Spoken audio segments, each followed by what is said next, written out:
welcome back to Imagine That News. This week's vocab word is indigent, meaning extreme poverty or destitute. On March 29th, Central, Eastern, and European countries are seeking financial help for the indigent population of Ukrainian refugees. A joint proposal backed by 11 member countries calls on the Commission to initiate the creation of a dedicated EU-level fund to help ease the costly action of providing health care for the Ukrainian citizens fleeing the Russian invasion. Many of the EU countries who back the proposal have a GDP per capita much lower than the EU's average.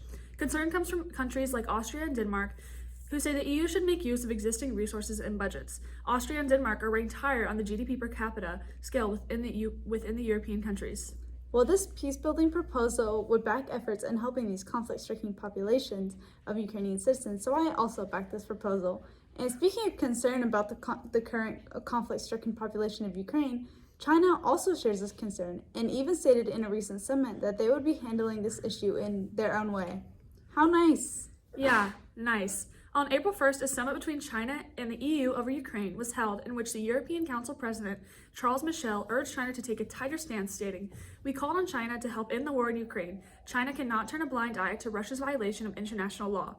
A master deflector Xi Jinping is, though, as he replied with the request that China be seen as independent in this conflict because China would be securing peace in its own way.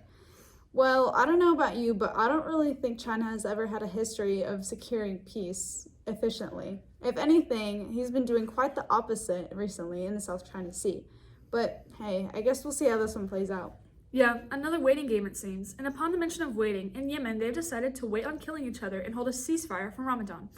Houthi rebels and Saudi-led coalition have both agreed to observe the 2-month truce, which started on the first day of Ramadan. The war-torn country of Yemen has had a long history of peace talks and discussions of ceasefires. Like in April 2016, national truces violated almost immediately, as were other ceasefires that year. And in 2018, an agreement to cease hostilities around rebel-held Hodeida port was also largely ignored. But hey, maybe this time it'll be different. Speaking of different, in the ancient Italian city of Pompeii, a robot dog patrols and finds hidden tunnels. The hidden tunnels were built by thieves, and this dog hopes to find them all. The robots help investigate the restoration process of Pompeii and the structural dangers of the site. It would be too dangerous for people to go through these precarious tunnels built by the thieves. I would hate patrolling Pompeii all day. Imagine how boring that is. I wonder if our classmates would want to work in Pompeii. On to the interview section. We're here with Itn Emilio Gunny. Itn, Yes. would you work in Pompeii with a robot dog? Yeah, I think it'd be really fun. See, how the dog works and stuff. All right, we're here with Daniel. Daniel, would you dig through the tunnels of Pompeii, or would you make the robot dog do it? Well, I already have experience in the past digging through tunnels, so I think I'd be really good at it, yeah. Why? Why do you have experience in digging tunnels? Thank you.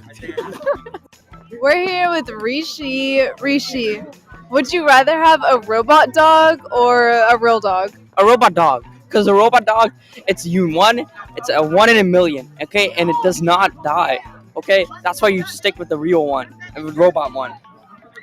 True. Wow, imagine that.